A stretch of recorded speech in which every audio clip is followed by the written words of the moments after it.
Bienvenidos a White Talks, un podcast saludable de Grupo UNEM. Hoy en día es común escuchar a las personas referirse a los conceptos de psicoterapia y coaching como si fueran la misma cosa, pero realmente no lo son. Este conversatorio pretende orientar a las personas a poder conocer las similitudes, diferencias entre los fundamentos y los objetivos entre estos conceptos. Le damos la bienvenida al doctor Andy Núñez, psicólogo, psicoterapeuta, quien nos estará acompañando en este episodio. Bienvenido, doctor. Gracias y agradezco muchísimo la invitación y la oportunidad que tiene esta ocasión como para edificar a la población en torno al tema que trataremos el día de hoy. Gracias, doctor. Es bueno conocer qué es el significado de psicoterapeuta y coaching para poder iniciar este conversatorio. Bien, desde el punto de vista del origen del concepto de psicoterapia, tendríamos que hacer una división del término. Diríamos que por un lado está la palabra psico, que significa mente, y por el otro lado terapia, que es tratamiento. En principio visto como un concepto más bien unido entre el tratamiento del espíritu. Claro está destacar que la psicoterapia surge a partir de una evolución de la medicina y la psicología. En el caso del término coaching, aunque no existe un origen preciso, no existe un único autor que haya pautado un concepto definido acerca del término, sí se entiende que tiene que ver más con el término de dirigir. La idea de dirigir a alguien en medio de un determinado proceso, no necesariamente tan profundo como sería en el caso de la psicoterapia. La formación que llevarían ambos, ¿cómo sería? Bueno, es totalmente diferente porque en el caso del psicólogo necesita una preparación mínima de unos 4 a 5 años. Obviamente también podría ser un médico el que una vez graduado de medicina puede hacer una especialidad en psicoterapia que debería tener al menos 2 años, pero esto va a depender específicamente del tipo de especialidad que asuma. Unos pueden ser 2 años, 3 años, dependiendo. En el caso del que hace coach, es distinto porque puede ser un profesional de cualquier otra área, regularmente administradores de empresas, algunos de recursos humanos incluso, podrían incursionar con una preparación de al menos 2 años, que es lo que se estila en este tipo de intervención. Cuando usted mencionaba que el coaching es dirigir a las personas, ¿qué realmente realiza? ¿Qué funciones realiza tanto el psicoterapeuta y el coaching? Ocurre que aunque, como dijiste en principio, parecerían que son conceptos similares, en realidad se enfocan en objetivos diferentes. El psicólogo está trabajando más con la instrucción del sentimiento, digamos, se maneja en términos de las enfermedades mentales también, trata una serie de situaciones emocionales que quizás por no estar bien canalizadas por parte del individuo podrían afectar su desempeño personal, laboral y la interacción con otros. Mientras que imaginemos el coaching como un proceso en el que el individuo quiere simplemente alcanzar una meta. Es por ello que hoy día está dirigido más al tema de empresas, al tema de deportistas, por ejemplo, que necesitan ser coachados en este sentido.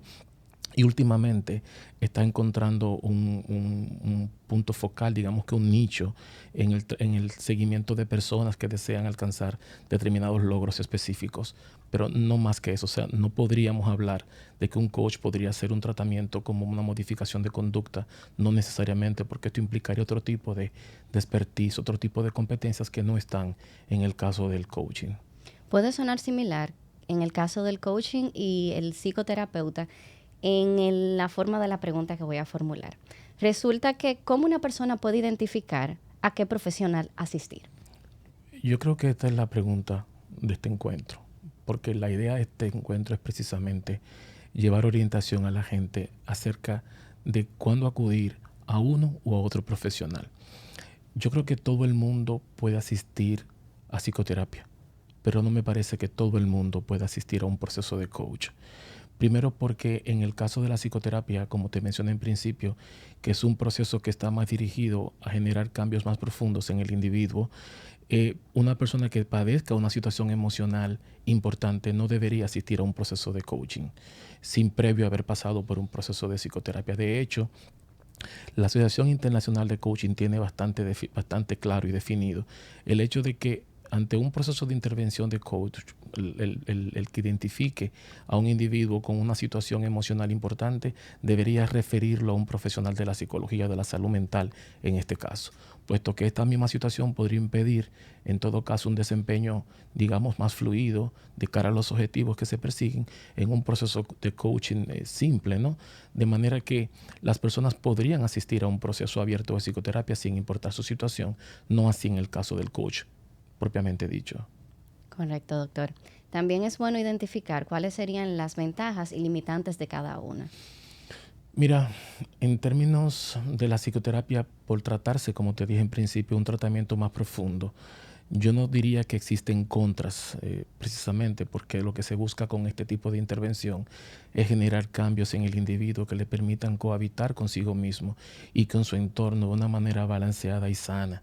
Yo no creo que exista un elemento en contra como tal, que no sea beneficioso. En el caso del coaching, yo pienso que también tiene sus beneficios y es que son mucho más a corto plazo. En el caso de la psicoterapia, un proceso podría tomarse 4 o 6 meses, un año, incluso un poco más, dependiendo cuál es la situación que se está tratando. En el caso del coaching, las metas podrían ser, digamos que mucho más a corto plazo, considerando una comparación con el tema de la psicoterapia. No obstante a ello, los beneficios en este caso del coaching, como te referí, son metas más puntuales que tienen que ver con logros específicos, ya bien sea de tipo laboral, en el caso del deportista que desea alcanzar un determinado desempeño y que, como te comenté en principio de la conversación, hoy día tiene mucho más enfoque en la persona, dado las situaciones de los nuevos tiempos, ¿verdad?, en lo que estamos viviendo. Sí, a pesar de que estamos en la nueva pandemia, muchas personas han identificado que necesitan ayuda. Entonces, el momento, ¿en qué situación específica es bueno reconocer dónde ir? Yo creo que el ser humano, y en este caso haciendo un símil con la persona afectada, siempre sabrá cuando una situación no es, digamos, normal, si se quiere, o convenientemente sana. Dependiendo del estado y la situación, el individuo podría hacer acopio de esta idea y entender que las cosas no están fluyendo de manera común, por ejemplo, que sus emociones no están de manera articulada, me refiero de un modo sano, que su interacción con las demás se torna complicada o que resulta en conflictos, que no se siente bien consigo mismo o que genera una serie de sentimientos y de emociones que obstaculizan su desempeño normativo en el día a día. Yo pienso que esto puede ser una alerta, ¿no?, que le diga a la persona que puede estar necesitando la ayuda.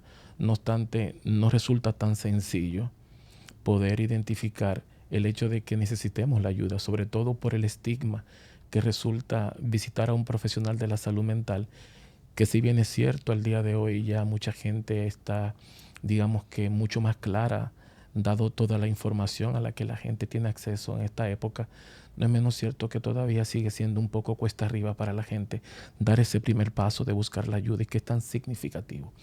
Cuando digo significativo es porque no es lo mismo esperar un tiempo, digamos, demasiado prolongado en medio de una situación, en este caso emocional, ¿verdad?, y que pudiera cronificarse por algún tipo de retaliación o dilatar la búsqueda de la ayuda, y que cuando vayas, perdón, por primera vez a ser profesional, cosas que pudieron ser, digamos, más fácilmente manejables por la ayuda o por la búsqueda oportuna de la ayuda, que quizás no diste ese primer paso y que posteriormente hace que las situaciones sean más difíciles de manejar posteriormente. ¿Cómo reconocer de que estamos padeciendo de una salud mental no adecuada? La salud mental es definida como el estado de vida pleno, sano, un balance. Hasta hace poco tiempo se entendía que la persona afectada de un tema emocional estaba cifrado básicamente en un tema mental.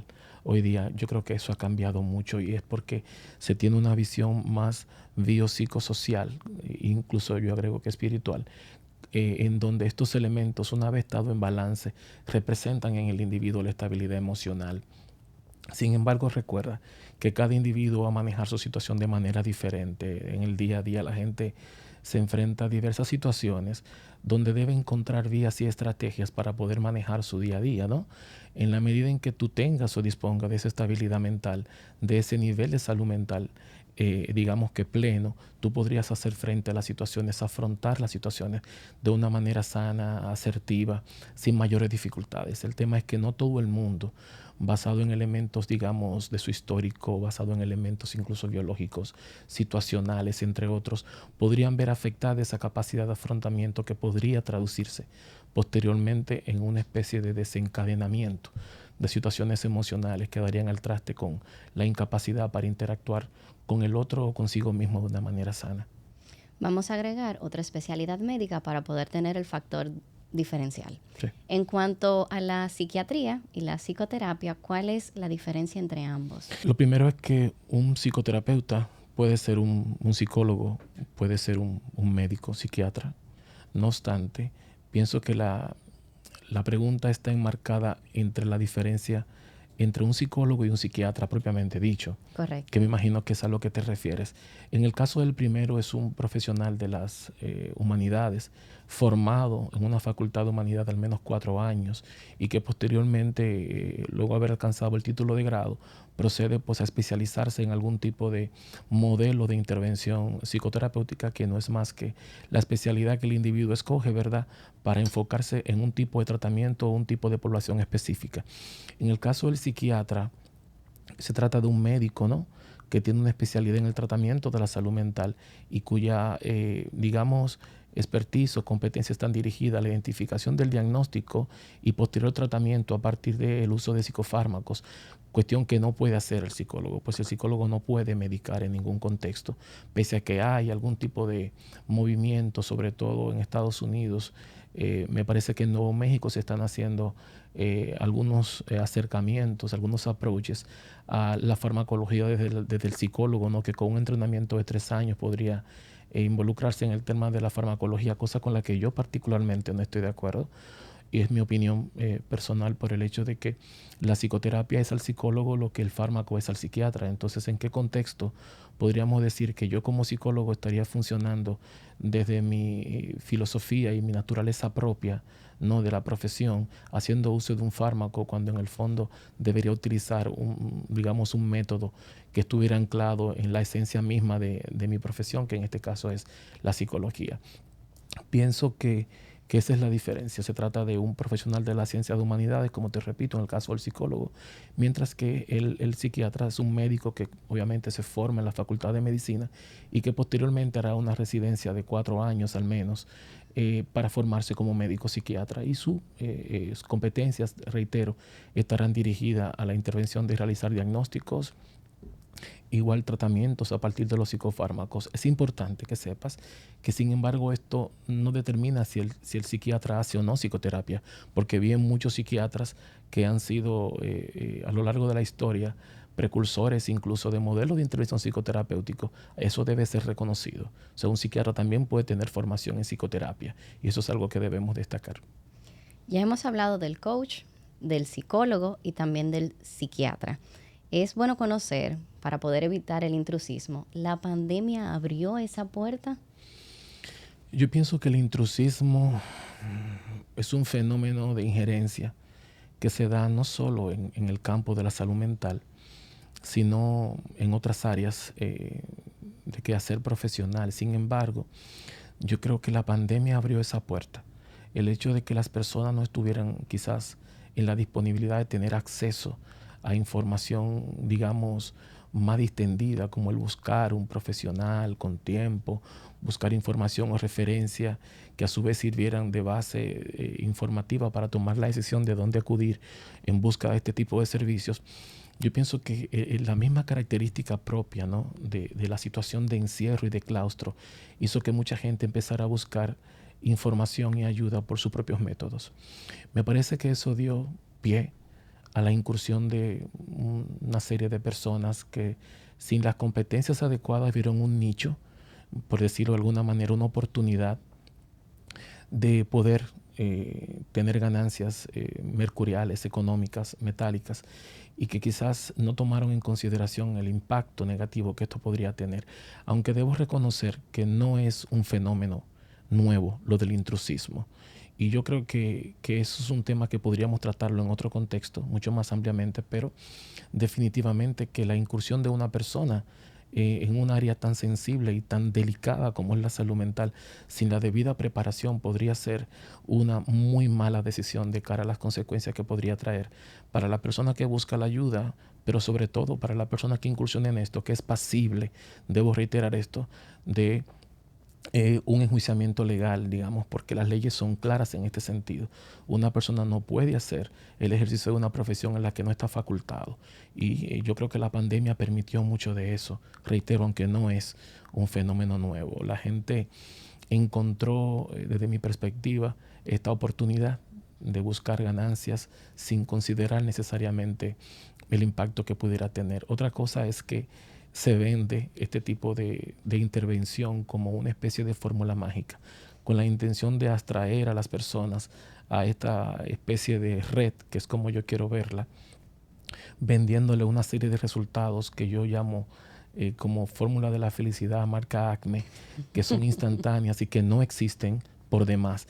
Todo proceso de crecimiento personal involucra un tiempo significativo y dependiendo el tipo de situación de la que se refiera, ya desde la perspectiva de la psicoterapia, podría tomar incluso años en el caso, por ejemplo, de los trastornos de la personalidad, que son ya entidades clínicas que tienen un significado importante de cara al peso de esta situación y de su diagnóstico propiamente dicho.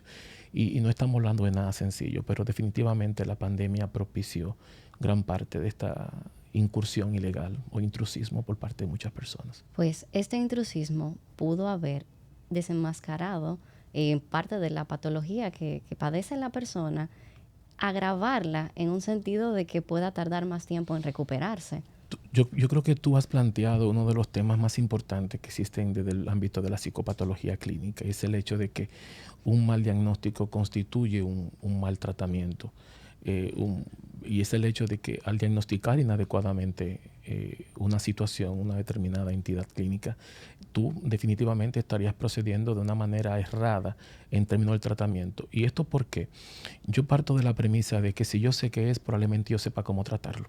Un mal diagnóstico, entonces, una identificación errónea podría dar al traste con un tratamiento inadecuado que por demás cronificaría, corre el riesgo de cronificar la situación del paciente. De hecho, hay pacientes, y es muy común en salud mental, que el diagnóstico inicial, luego del debut de un paciente con una determinada condición, puede tomar entre 1 a 2 años, rebotando de un profesional a otro. Por ejemplo, en el caso de los trastornos de ansiedad, que estos pacientes tienden también a somatizar situaciones que representan, por ejemplo, crisis con arritmia cardíaca o dificultades gastrointestinales. Entre la visita de uno y otro especialista puede pasar un tiempo importante hasta que se cronifique la situación, y esto es parte también de esta condición del mal diagnóstico, aunque ya en el caso de lo que se propicia una mala práctica por temas de intrusismo, por ejemplo, el no tener las competencias propias para realizar un diagnóstico siempre será un factor de riesgo de cara a la cronicidad de la situación que padezca el paciente. Desde luego que sí.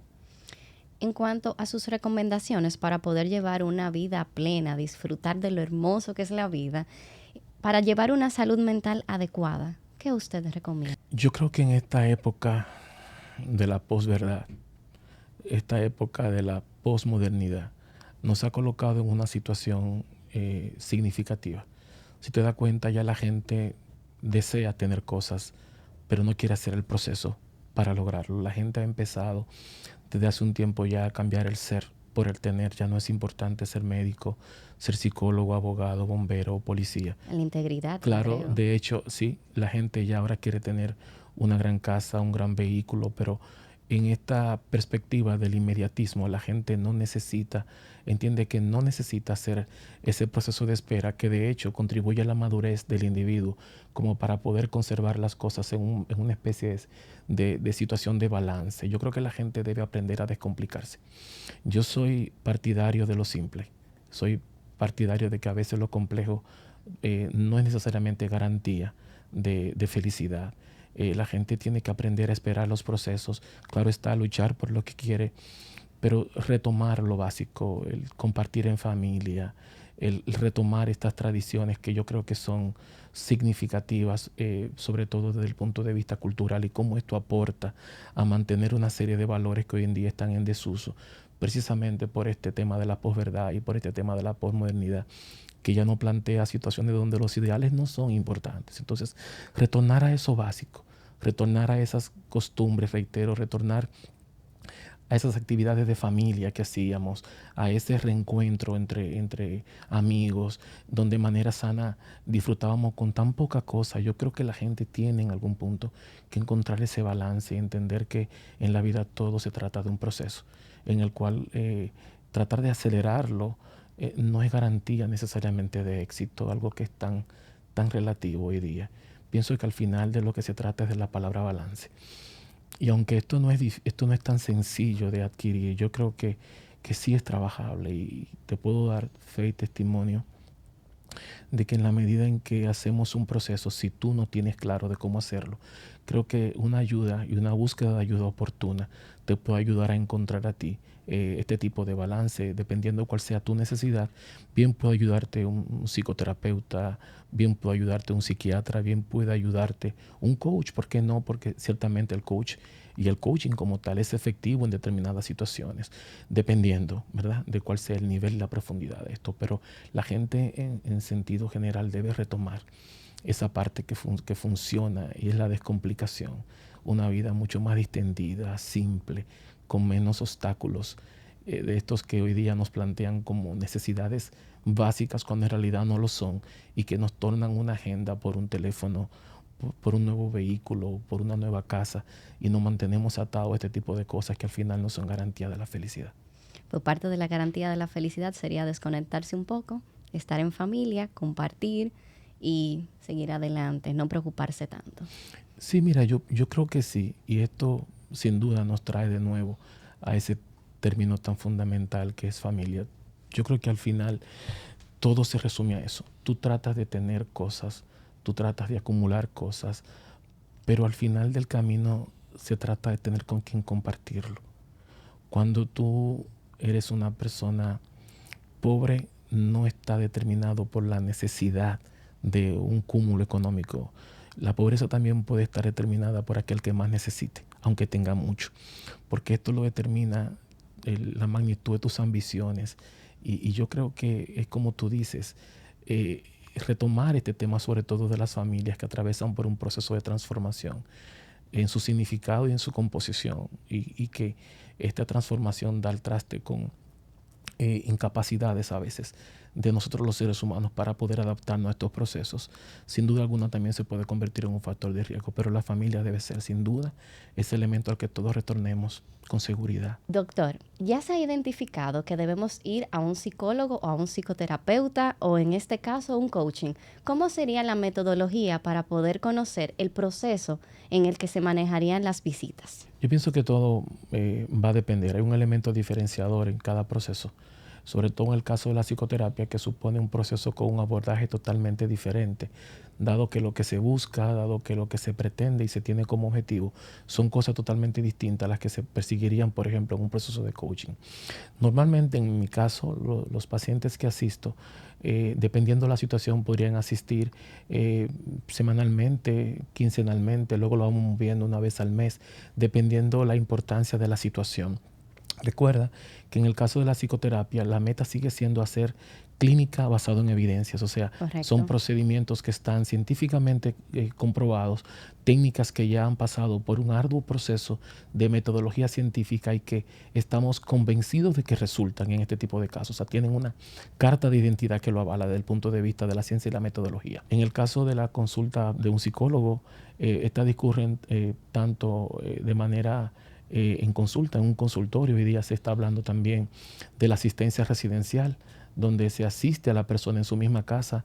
Hoy día también está muy en boga luego de del fenómeno de la pandemia, aunque no es una tarea nueva, el tema de la psicología online como un canal de acceso también, que en mi caso particular lo utilizo bastante y creo que funciona bastante bien.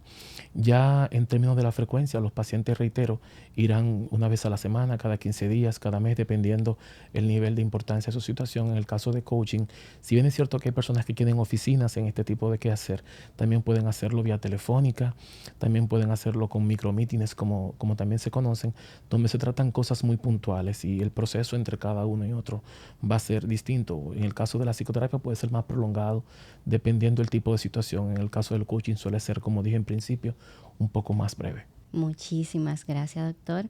¿Tiene algo más que pueda compartirnos? No, yo pienso que básicamente es un mensaje final que quizás pudiera aportar, sobre todo a la gente que no tiene en este momento claro cuál es el rumbo de su vida, dónde debe de ir, no sabe cómo manejar sus emociones, y que esto da el traste con dificultades en la interacción con otras personas. Yo creo que hay solución siempre. Y yo creo que el primer paso a esta solución se da cuando la gente entiende que tiene una situación. No creo que todos los procesos sean iguales, no creo que todos los procesos van a ser simples, pero yo no creo que nada simple sea duradero necesariamente. Por tanto, yo creo que la gente debe involucrarse en ese viaje importante que implica descubrirse, autodescubrirse y mejorar. Siempre debe ser la meta. Hermosas palabras, doctor. Gracias. Encantado de su compañía. Agradecemos que nos acompañen en este White Talks. Gracias Hasta a luego. ustedes.